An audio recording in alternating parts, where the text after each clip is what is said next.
happy Wednesday sa lahat. It's novena time at doon ako tatagpuin si Mrs. sa may simbahan after ng work niya. At yan na nakahanda na yung aking gamit, bulk bag. Kailangan kasing may towel at saka tubig dahil mainit sa labas.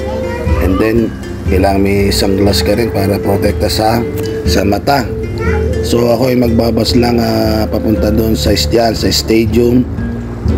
At ang mula dito stadium hanggang doon sa may Odmeta Metro Station is 10 to 15 minutes lang. Dire-diretso yung biyahe. So niya kami makikita ni Mrs. every Wednesday diyan sa may Odmeta. At kami nga ay pupunta diyan sa may St. Mary's Church sa Dubai. Isa ito St. Mary's Church, isa ito sa dalawang katolikong simbahan sa Dubai.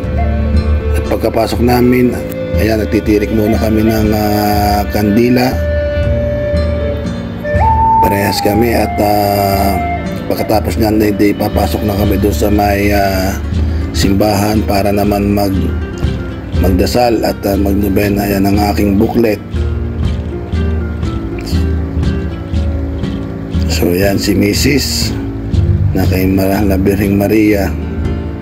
So after nga nitong pagnonobena, umuwi na kami at doon kami sumakay sa may gold class ng metro station kasi puno yung kuwan. At medyo doble lang ang bayad.